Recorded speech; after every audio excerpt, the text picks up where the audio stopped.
Panama actually has a thriving wine scene. We get a great selection here, probably partially because we're home to the Panama Canal. I actually just wrote an article arguing that Central America and the Caribbean needs to be the focus of the U.S. wine industry. It's in the U.S.'s front yard. And statistics show that generally over the past 5 to 10 years, there's been consistent growth in wine consumption. Sit back and grab a glass. It's Wine Talks with Paul K. Hey, welcome to Wine Talks with Paul K. And we are in studio today in beautiful Southern California. It's a beautiful day here in Monrovia. About to have a conversation with Charlie Leary, Ph.D. He is a wine educator, journalist, and historian out in Panama City. Hey, if you have a chance, give us a review at Wine Talks with Paul K. If you have nothing good to say, don't say it at all. But if you have something nice to say, go ahead and do it. It's important for podcasters to get their reviews and subscribe. Listen to some great episodes coming up, and we're going to expand the subject matter a little bit. I have an interesting conversation coming up with some immigrants into California that did well in their respective industries, and we're going to kind of expand the subject matter at Wine Talks. But not why we're here today. Here to talk to Charlie Leary. Welcome to the show. Thank you. It's great to be here. I mean, the question has to be begged. And I don't, my brain is not functioning well today, but you beg the question, Panama City. I mean, no one really looks at wine and then goes, oh, Panama City. How do we end up in Panama City? Well, there's various personal reasons. I had a lot of familiarity with Panama because I used to run a boutique hotel in Costa Rica and have been visiting here since 96, 97. Huge changes locally in that time. But Panama actually has a thriving wine scene. We get a great selection here, probably partially because we're home to the Panama Canal. And I actually just wrote an article arguing that Central America and the Caribbean needs to be the focus of the U.S. wine industry. It's in the U.S.'s front yard. And statistics show that generally over the past 5 to 10 years, there's been consistent growth in wine consumption in all of the Central American countries, including Panama. What do you think that is? 5 to 15% annually. You think that's awareness of wine, or that the world's a little smaller than it was, and so the communication levels are higher, and we can post an article like you just recently did, and everybody in the world can read it instantly? Is that the movement that's happening in Panama or that part of the world? Well, that's part of it for sure. Everybody's digitally connected. It also has to do with a growing middle class in Panama and most of these countries. People are interested in wine. I've seen since the pandemic probably 5 wine bars open in the central city. Wow. There's now WSET classes available at levels 1 and 2 for people interested, and that seems to be very popular. And in general, Panama's had a strong connection to Spain and Spanish wine, also South American wine, but that scene is diversifying. And as a wine writer, I can certainly stay connected thanks to digital media to what's going on in the wine world. Well, here we are having a conversation, over over the silent airwaves all the way to Panama, and it's inspiring to be able to do that. Yes. The idea of this podcast is to educate the listener on all parts of our industry and what we do. And yesterday I had a conversation with a woman whose responsibility is strictly digital marketing of wine. And here we're going to have a conversation about, it's not going to be political necessarily, but it's certainly geographical to understand the things you've done and where you've been and how you're doing it. We said something interesting, that the middle class in Panama is growing. And I wonder if that's an important part of the wine industry's target market, that we have this, we make it approachable for that segment of, and I don't know what middle class means in Panama, but clearly a growing segment for the wine industry there. Yeah, well, it's important. I mean, I think you can draw a direct connection between having more disposable income and being able to buy wine and be interested in wine. And certainly, I mean, there's very sophisticated, higher level wines coming into Panama, but most of the population is going to be entering wine, wanting an accessible, tasty product, and then they seek to learn more and enjoy a greater diversity of wines. But you have to look at it as a developing market. Well, what would you said there's five new wine bars, and I anecdotally told you that when the pandemic hit, I had a container of Chilean wine unloaded in Panama and never put back on the boat, at least in a timely fashion, so I could use the wine. And my business ran on a 30-day cycle, so it was kind of disastrous. But what would those wine bars be serving? Where is the sort of education level of the middle class of Panama in respect to, let's say, California or a European wine consumer? Are we entry level? How do we handle this? Yeah, I mean, I would say entry level, except for maybe the wealthy elite percentage of the population who have traveled, but Panamanians are increasingly traveling. I've been to some wine bar events, including like introductory classes, serving wines in the, $8 to $15 price range at retail. So definitely entry-level wines, but people are enjoying it. They're learning how to taste wine, its characteristics, and things like that. It's so interesting because, there's a Sonal Holland. She's the first MW of India, and, she's seems to have spearheaded and started this sort of renaissance of wine in India, because it's certainly not one of the great. I interviewed her about a year ago. She's very interesting. Yeah. And so now we see cities like Panama and the country of Panama growing in that thing. And it sort of leads to this idea that, the world is smaller for the world of wine, but the selection availability is growing. I mean, we've got, and maybe it's the same reason that regions of the world are now becoming well known for wine, like Croatia, Slovenia, Friuli, all these different parts of the world that you didn't really hear about before. And it's probably the same reason why wine now is. Yes, although, India can produce wine, but still it's not anywhere near being a major producer. But even in countries like the Central American, Caribbean nations, that it's basically impossible to be wine producers, and there's no native wine culture, there still is growing interest in wine. So I argued in this article I did that it's a place that U.S. wine producers should be paying attention to. That's an interesting concept, a native wine culture, not part of the history of the country, not part of the cultural evolution of food necessarily that goes with wine.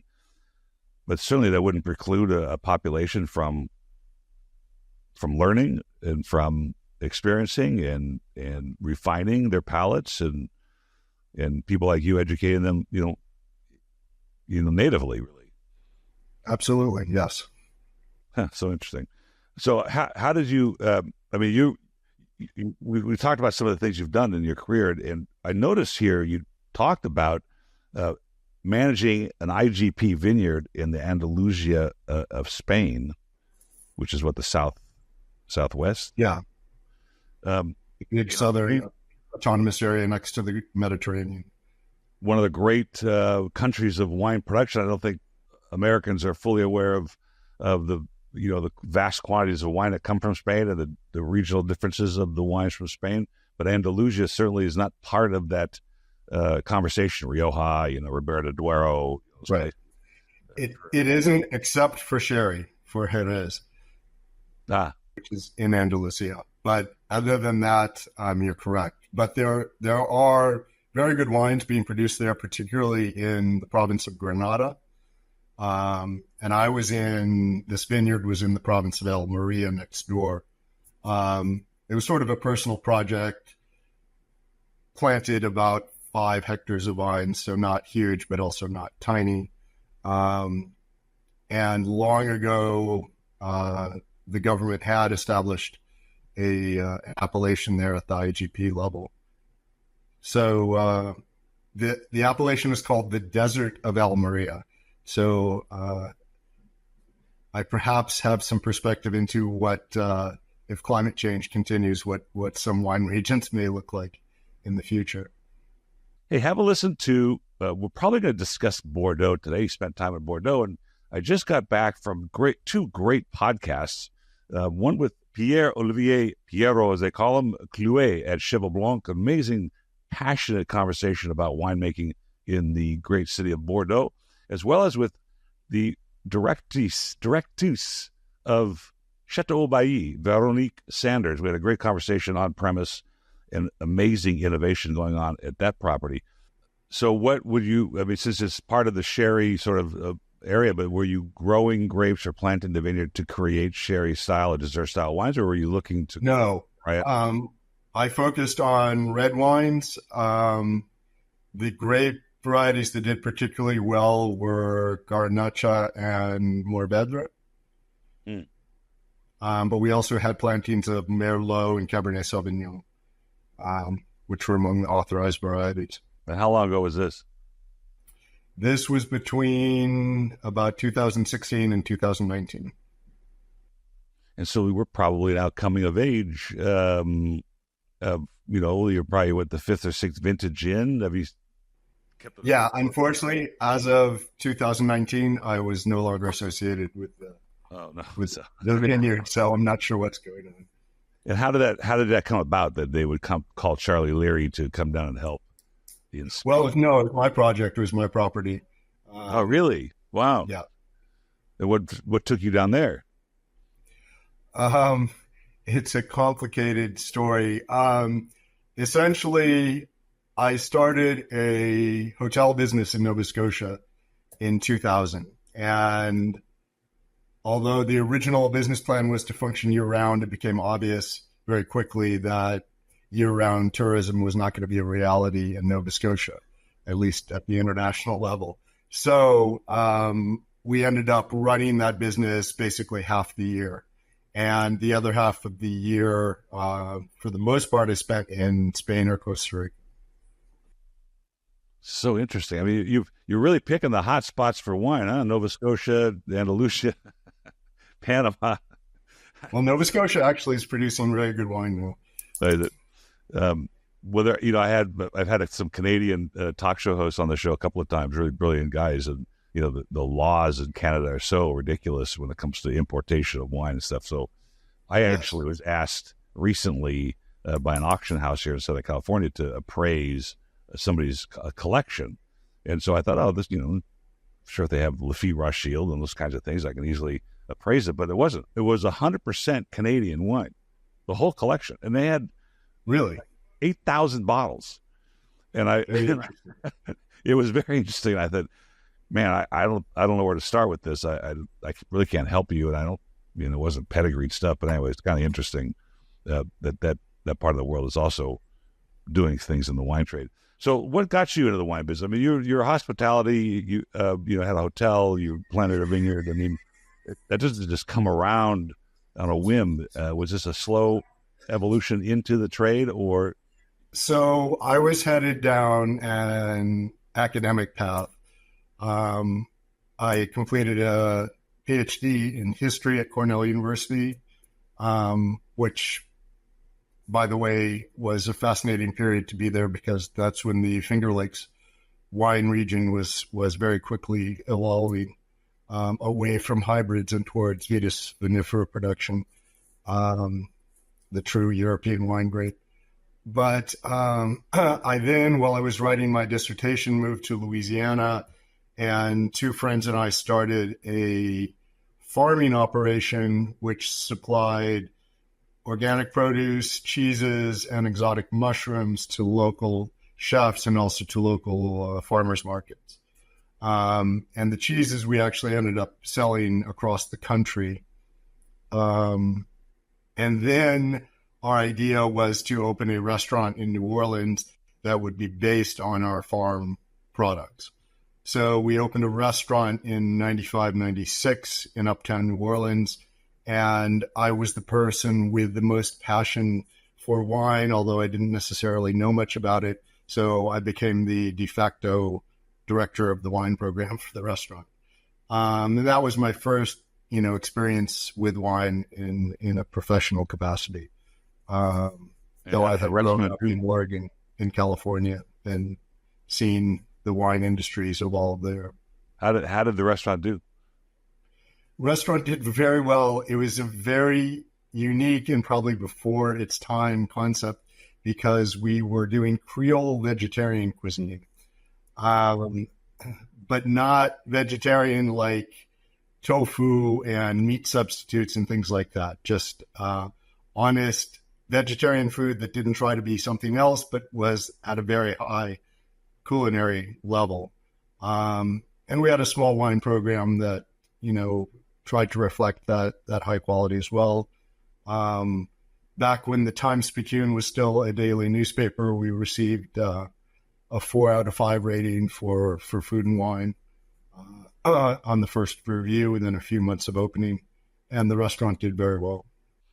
It's really interesting because in the book, the food, Dr. Friedman from Yale, he wrote a book about the 10 most influential restaurants in American cuisine, and it talks about Commander's Palace and what's the other one that's so famous there? It was actually in a Bugs Bunny cartoon. But, New Orleans. There's quite a few. Brennan's, Antoine's. Antoine's, yes. And then by now you can probably put Emerald's restaurant in. Right. In the category. But, Creole food being, heavily, some pretty substantial food, and then to turn it into a vegetarian concept is pretty unique and pretty forward thinking. Yes. Well, we had a debate before opening with the food critic of the Times-Picayune newspaper, and he thought it was a disastrous idea. It would never fly. It was going to be impossible. How could you even serve wine without meat? But we proved him wrong. So, well, that's that's when you might be successful, when everybody else tells you you're nuts. Yeah. Right. So exactly. So what's the daily routine today for Charlie Leary? What we're writing, we're educating, we're publishing articles. Mostly writing and editing. So I'm usually writing a few emails to people asking questions or asking for interviews, maybe pitching a story or two to publications, and then writing articles. Because it's I don't know how to put this. The more you watch what's going on in the world of wine, let's talk about this for a little bit. The marketing of wine, and I had this very interesting conversation last week with the winemaker Dominus Todd Mostero, and it's sort of the clashing part of wine, in that wine is consumer driven. It must be, it has to be. We've all, for centuries it's been about what people want to drink, but then there's also this amazing value of an honest glass of wine that you finally drink and you kind of go, wow. And so we had this conversation about the generations, the Z's and the X's and whatever letter we're on today, that eventually they all come to this table and realize there's an amazing beverage here that isn't driven by a can or a Tetra Pak or some kind of packaging novelty or some kind of, other novelty to bring you to the table. And so where do you stand on that? How do you feel about the consumerism of wine versus sort of this academic side of wine where we try to explain our passion about it? Well, I think there's probably justifiably a lot of concern in the industry right now regarding whatever you want to call it, abstention, neo-prohibitionism, whether the younger generations, Gen Z and the younger millennials, are drinking as much wine. But being a historian and taking a longer perspective, I'm not that worried. I think obviously there will be adjustments. Business people will be business people and make, adjustments to their business or go out of business. Strong companies will survive. But I think, the industry has always been divided between lower priced, accessible, friendlier wines and more complex, more difficult wines. The classic example would be the Grand Cru of Bordeaux versus the majority of Bordeaux production. I mean, they're two very distinct markets. And I think both are important. There seems to be a trend towards premiumization, people making more money by making finer wines, but that can't be a solution for everyone. But I think, and this is why I find markets like Central America and the Caribbean interesting, because here's a market of over 90 million people if you look at all the countries of the Caribbean and Central America. And it's that growth market, that new market where people are open to less expensive, simpler, but simply delicious wines. And I think the U.S. has never really had to think too much about exports because domestic consumers were consuming almost all the wine that was being produced anyway, but that situation's changed a little bit. So I think people will explore, they'll find new markets, they'll figure out how to sell to younger generations. And I think younger generations, I wouldn't depend upon the old truism that as people age, they're going to learn to like and appreciate wine, but I think to some degree that is the case. Well, I think it has to be at least partially the case because it's gone on for so many years, and I think that the Gen Zs drinking White Claw and those kinds of I had dinner last night with a couple that started an RTD that's really, really good. I mean, they sent me and they're friends of ours, and they got out of the restaurant business at a beautiful restaurant here in Pasadena, and to start this RTD, and I put their Manhattan and their gin martini against my home brewed ones. And really, thank goodness I won, in a blind tasting with my son-in-laws, but they were pretty good compared to some of the stuff that's on the market. And I can see that's an important part of the emerging industry, but I still believe and have hope that that final glass of wine, that one glass of wine, maybe later in somebody's life than generationally than other generations, brings them to the table. Because, and I see you spent some time in Bordeaux. I think this is a preeminent requirement for the existence of premium Bordeaux for the Grand Crus, any of the crus on either side of the river, to exist. I took a big group. I took 12 people. If you ever tried to do that to Bordeaux and had them taste through Chateau, but we were at Chateau Bailly. I think I mentioned that, and wow, what a brilliant woman! And her position was, we have to stay the course of who we are, and so that banks on generations coming to the table. She's not an extraordinarily expensive wine when it comes to some of the Bordeaux, but it's certainly not inexpensive. No, her wine's very good. I know I've stayed there a couple times, and I know Veronique not well, but I've met her. She's a brilliant woman. And so here's an idea, a thought process, and maybe this is part of what you've come across. And there's this whole concept of innovation. We have to have innovation in wine. It drives me nuts to listen to that, because I don't believe innovation is putting things in a can or a Tetra Pak or a box or calling it non-alcoholic or whatever those things. I don't believe that's innovation to the extent that we're going to bring new people not new people, but perpetuate the industry. I think that her innovation was an experiential innovation. In other words, she's created this winery. I don't know when you were there last, where I haven't seen the new building. It's phenomenal. Yeah. So this made me think, okay, here's innovation on a different spectrum of what is on the marketplace. So how do you feel about innovation in the wine trade? What does that mean to you? Where would you put your...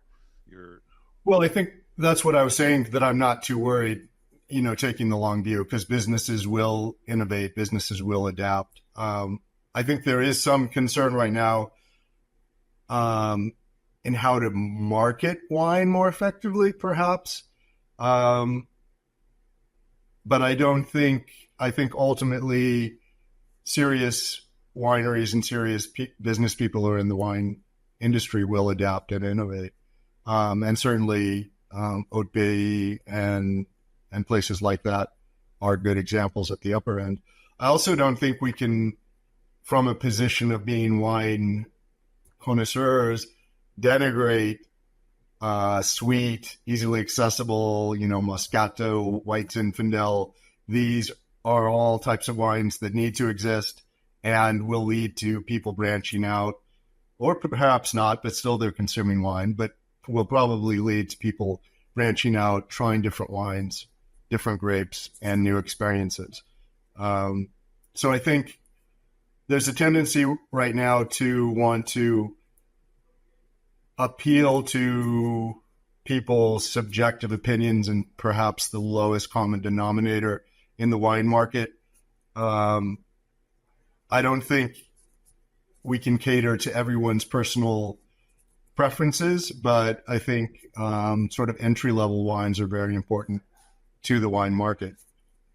I think they always have been. I mean, I certainly wouldn't argue against that. I mean, we got Bottles and James, the wine coolers back in the 70s. My father's store carried Matouche. We had Cold Duck, so. Right, exactly. My father used to tell a story of driving up to Napa in 1974 and stopping at a place called Sutter Home, and this young man named Bob Trinqueros behind the counter by himself. It was a quiet day, and brings out this shiner of a pink juice, asking my father's opinion of this arrested fermentation, White Zinfandel, which was supposed to be a Provence-style dry rosé. Right. And that brought literally millions of people to the marketplace of wine. In fact, the Trinquero family will tell you that their main brand, the Trinquero brand, doesn't make any money at all. It's Sutter Home's White Zinfandel that keeps them afloat. So I think that's true. And it also saved a huge number of Zinfandel wines from being ripped up. So. That's true. Well, dried up Zinfandel grapes for a long time. And in fact, Joe Franzia, who recently passed, was cited on a felony for throwing Grenache in the truck and sprinkling it with Zinfandel leaves to make the winery believe it was Zinfandel. Interesting. Yeah, it cost them a lot of money and kept them out of jail, though. But that was, but it's an important concept to understand that not everybody's going to have that. In Chateau Bailly, for example, first they'll come to the table with something else. But I also think that the blips and the consumer trends are just that. It's just that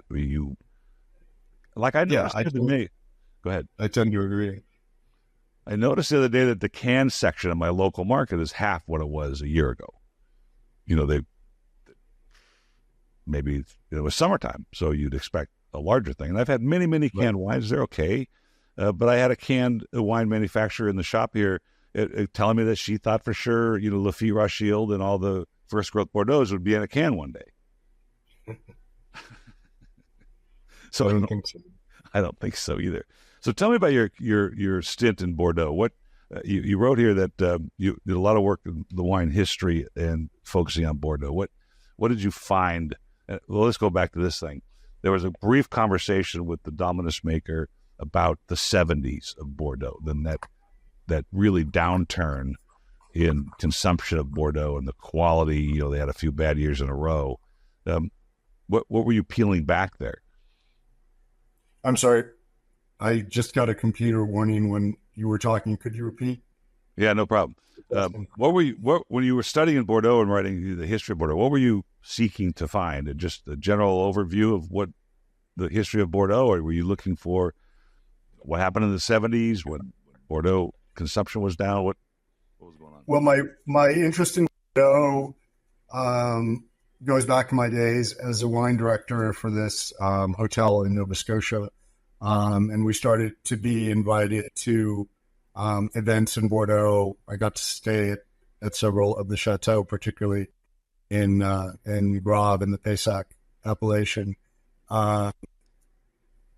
And so I didn't originally study wine history or French history even, although to some degree French history is part of my doctoral studies.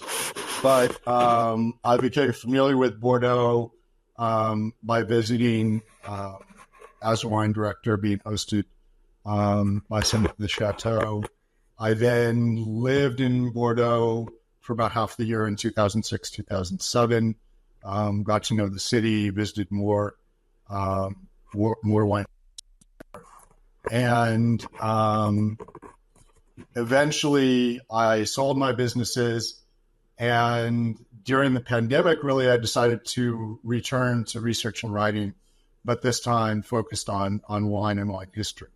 And Bordeaux is probably one of the most fascinating places in terms of wine history, wine commerce, its impact on the world, who was involved, things like that.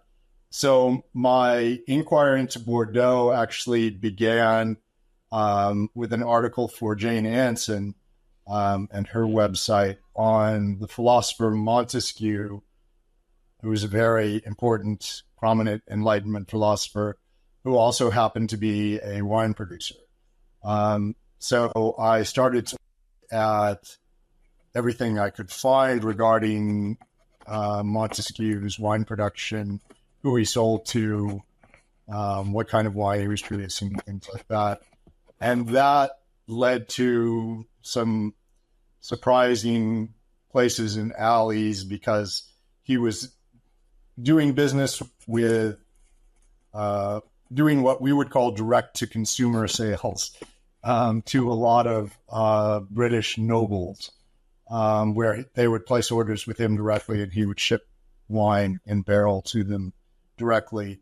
But a lot of them were on one side of the political spectrum in Britain at that time, which was they were Jacobites, or at least Tories leaning towards Jacobites, which means that they were in favor of overthrowing the existing royal house in England at that time. So he was doing business with some interesting people politically. And that investigation has led to lots of other areas where I've researched Bordeaux history. I also most recently wrote a piece for Decanter where I looked at the modern origins of the en-primeur system in Bordeaux, where wine futures are sold. And that was very interesting because I interviewed, mostly by email, a lot of masters of wine, wine buyers, and other people who were active in the 1960s and 1970s, and really was able to trace exactly how en-primeur took its modern form. That's very interesting. My dad would have made the argument back in the 70s, and just so you understand a little bit of history, Jim Barrett was a neighbor. He came to the store all the time. Warren Winiarski slept in my home once on a visit. And so we were sort of tied to the American industry of wine in the 70s. And but my dad used to always say, the French are really good at romanticizing what they're offering. In other words, look at today's prices of the premium growths. I mean, they're way more expensive than the best Americans, or at least quote unquote the best, and that they have this ability to market to the street their history. And I think the en-primeur program is sort of kind of ties into that you get a shot at a pre-shot at one of the great vintages, if it's going to be one, before it gets even picked. And so is that part of the process? Is that part of sort of the emergence of the mystery and the savoir-faire of Bordeaux? Well, for sure. It's a very interesting question because, another historian of French wine, Rod Phillips, has made this observation that it seems totally improbable statistically and in terms of business history that the same 4 or 5 chateaux have been the premier cru since the 17th century. And it's always been the case. Once that hierarchy was established, it has been maintained to the present day for hundreds of years. And I'm not sure I exactly have an explanation as to why, but I do think it became structural within Bordeaux in terms of sort of cycle developed where they were able to sell their wines for higher prices. Therefore, they had more money to improve their viticulture and their winemaking and have more space to store more wine. And also the commercial system that developed with the courtier and the négociants being the middleman between the chateau and the end consumer or distributor in certain countries. I think it was in their interest to also maintain these distinctions. That part's alive and well today. I mean, almost all the classified growths are available in a variety of channels in America anyway. But I just saw a very interesting comment, and I cannot get any Bordelais to stir the pot on the 1855 classification, which really was put out there by Napoleon III and meant for a fair, and it wasn't really meant to do that, and it was based on price at the time. I think it was based on price. Yeah. But there was I don't know if you know Klaus de Jong. He does the Wine Masters. He's Danish, I think, or is it the Netherlands? Anyway, he does some amazing footage. He's sort of one of these cinematographers of wine. It's a little too much slow motion vineyard shots for me, but he has just released something. I'm dying to watch it. I forgot the gentleman's name, but as the teaser roll says, what do you mean you are one of the top 5, Bordeaux growths when you're not even growing on the same rootstock that you grew when you got classified, and you're not. It wasn't the vineyard itself, the dirt that was classified. It was the winery. So you could go off and buy some more land around you, and it may not be as exquisite as the one that you started with in 1855, but you are still a classified growth. And I thought that was, it's pretty bold, and pretty aggressive for somebody to have this conversation. But no, but that's very true, and that does beg the question, because all of these, maybe with one exception, all of these top chateaux have expanded, changed vineyards, bought new vineyards. As long as it's in the same appellation, they can still use it under the chateau name.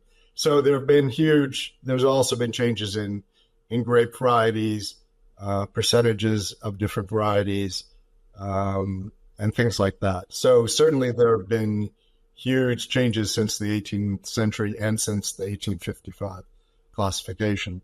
But that's what I mean about it becoming almost a structure and a cycle that has continued,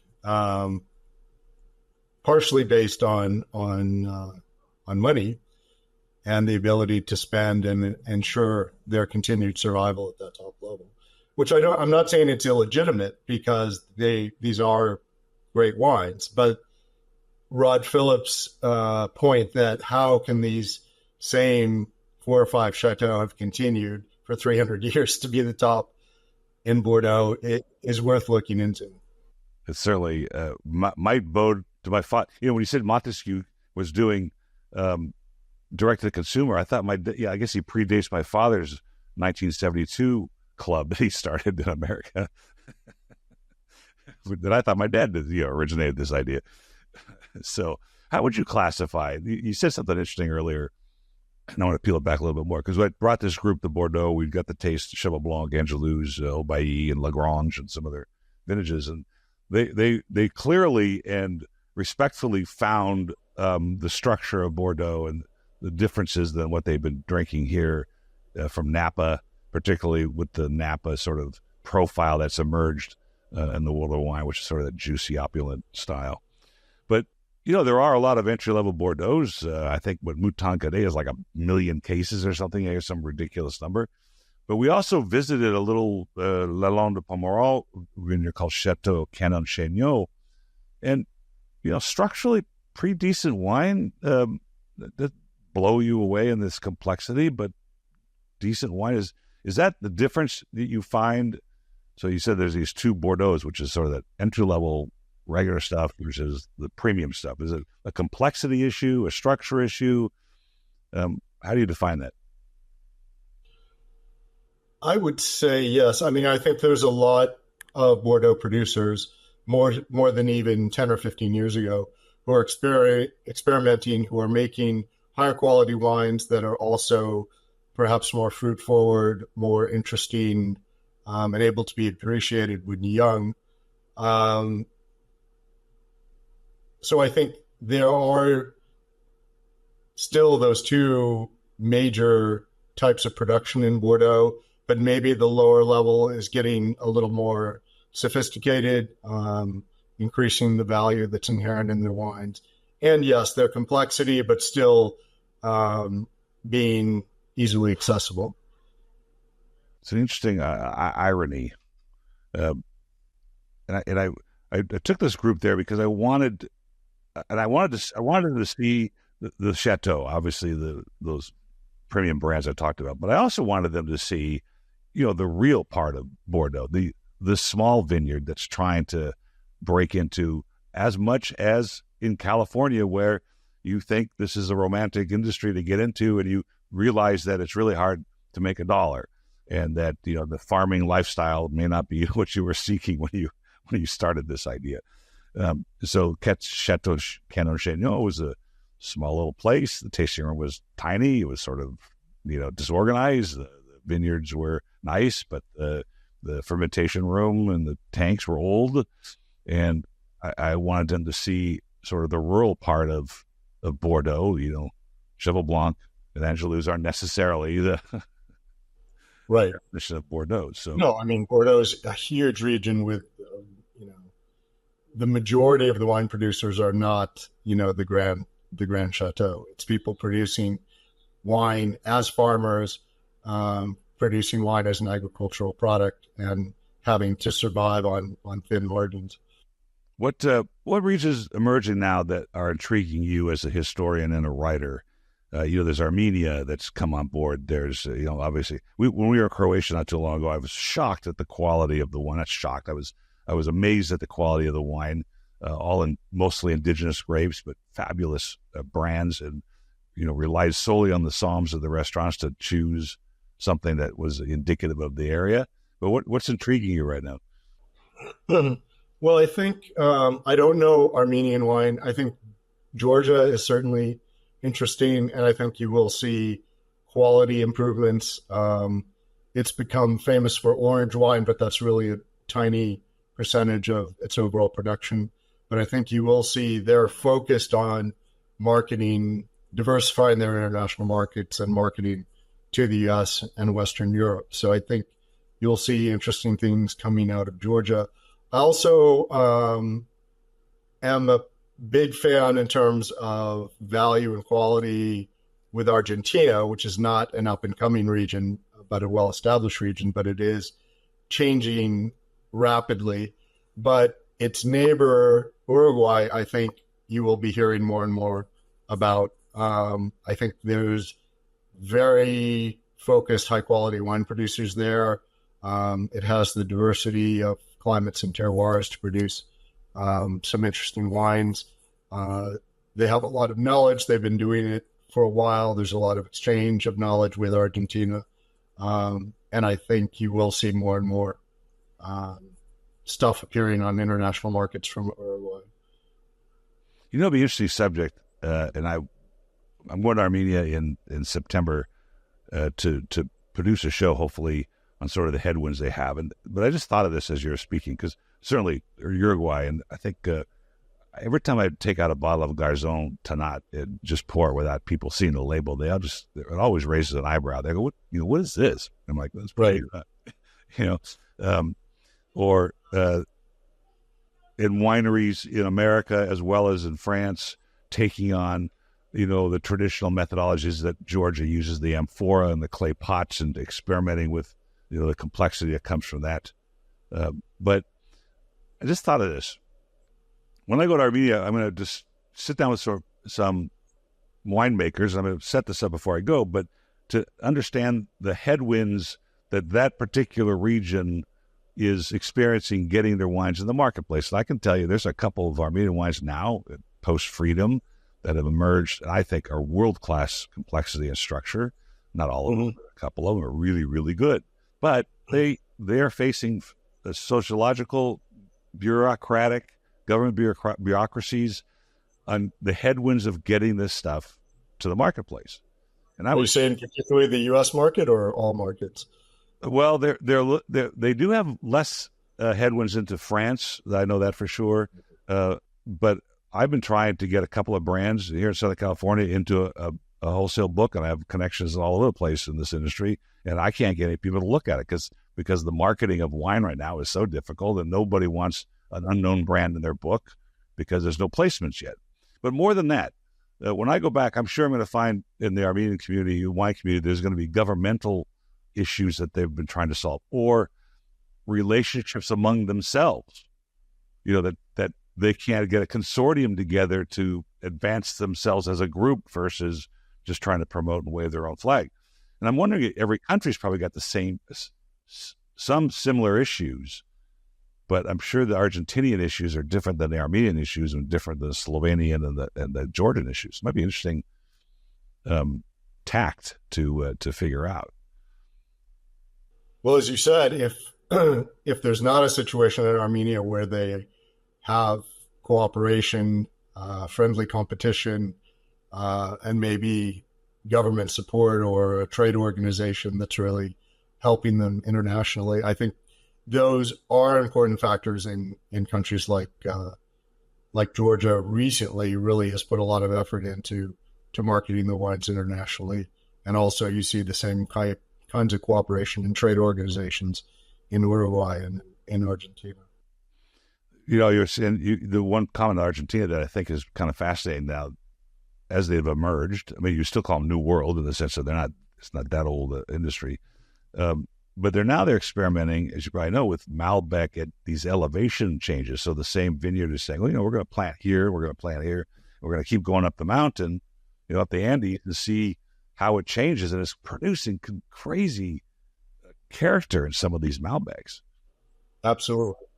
Oh yeah, no, people are definitely experimenting with with higher elevation vineyards, and also going further south, further towards cool climates. So I think you're going to see very interesting things coming out, and not only Malbec, but things like there's a Sangiovese from Argentina that I like. So there's some very good Pinot Noirs, if the vineyard's in the right place. That one shocked me when I tasted my first one, and it was what's his name, Chakra Piero and Scienza at Patagonia, and I'm like, wow, right, Patagonia, exactly, pretty amazing. So we're already at 48 minutes. What's next for you? What are you working on that we're going to see out in the streets, whether soon or not?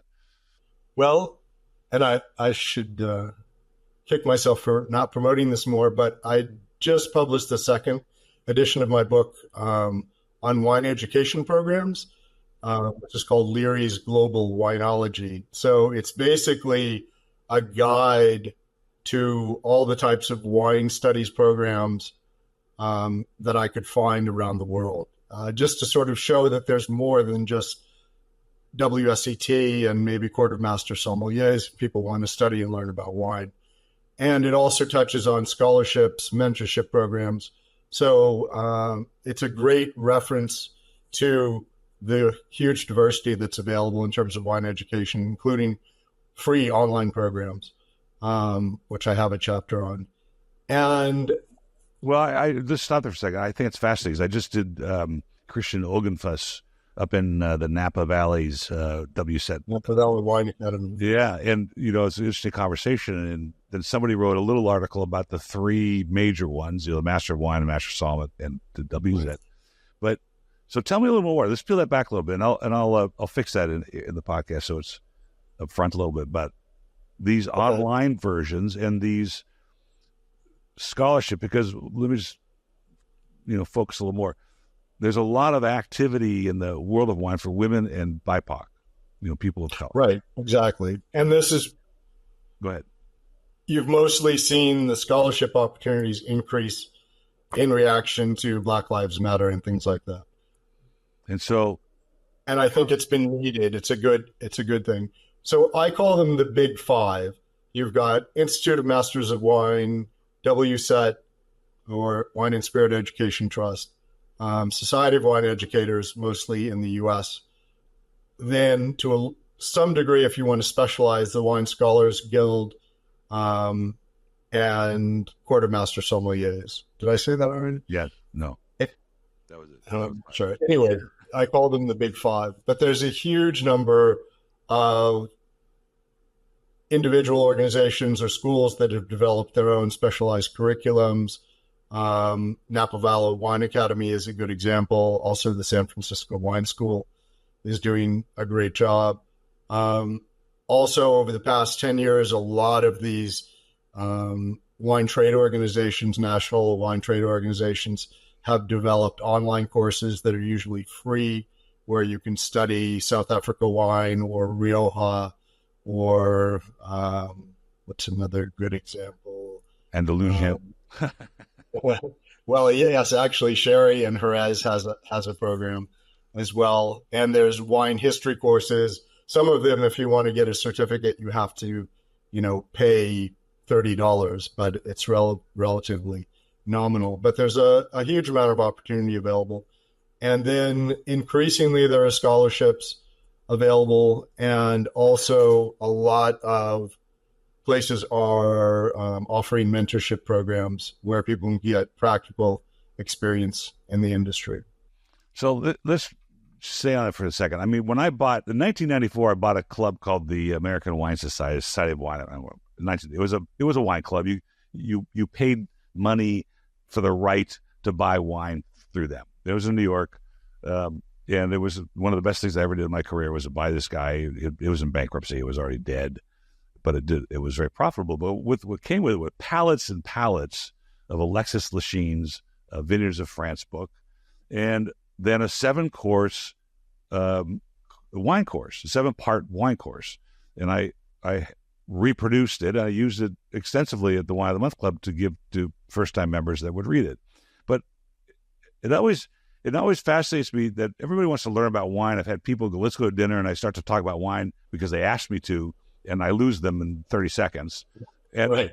And so the pursuit of wine knowledge. I love learning about wine, but then if I have to sit down and do something about it, and so the Academia of Wine, and I think it's really important. I mean, I think all 5 of those groups are really important for people that want to academically study wine. But isn't this stuff just available anywhere? I mean, why do we certify ourselves because of that? Is that just for a hierarchy of promoting our own understanding of wine? Because if I want to learn about wine, I can get online and go. Right. Absolutely. So the book is designed to show that there's that level of education available. There's also other levels and other types of people want to take it more seriously. But for instance, if I look at job ads in the wine industry, a lot of them say you have to have WSET 2 or 3. You need your certified specialist of wine certification from SWE if you're going to get this job. So for a lot of people, or for sommeliers, at least some kind of quartermaster sommelier certification. So for a lot of job seekers, it's important. For the general public, I think, as you said with your story, people marketing wine have to be careful not to bore people with wine education. And sommeliers shouldn't arrive at the table and give, a 5-minute discourse on their analytical tasting of the wine that the guests are about to receive. But still, wine education, is very, very important. There's a funny irony there because I just, now that I'm out of it on the daily basis, I don't have to worry about my political position on wine. And so the 2 young men came in here recently from Southern Wines and Spirits, the largest distributor in America. And they are required, I think, to have WSET at least, well, one is like, anybody can answer the questions in one, but let's say 2. Let's say, I know that has become a prerequisite for most distributors in Los Angeles that you have a WSET 2. So, and they bragged about it. And they're young kids. Look, I spent most of my career in the street selling stuff, so I get, I understand where they're coming from. But I had to stop them. I said, look, why? I go, why did you get that? He said, well, because that's, get the job. I said, but do you really care? I mean, do you really care of what they taught you? Do you have any passion at all to come in here and understand my needs as a wine buyer, as a retail outlet, or as a internet outlet, and solve those needs as a salesperson? Or did you just get the degree because you were told in order to get the job? And that was what the answer was. It was, well, yeah, we needed to get the job. And it's like, well, okay, so, the education without the passion to understand right, or the experience is really kind of worthless. Well, we are heading out. Go ahead. I started as a wine director just by drinking wine. I didn't take a wine course, for 2 decades later. So, well, it's an interesting irony also, and it's something that we're not going to solve it here on the podcast, but it's such a pleasure to have you on the show. And I hope we can do it again, because I know you're dynamic and things are going on all the time, and fascinated by the things you have done. I appreciate the time. No, I appreciate the opportunity. It was great conversation. And the name of the book exactly? Leary's Global Wineology, a guide to wine education, mentorships, and scholarships. I'm going to get myself a copy of that. And it's now in its second edition, was just released, the second edition. Thanks again for the time, and cheers today, and have a great rest of, I don't know, what time is it there? It is 1:03. Oh, okay. Cheers. All right, take care.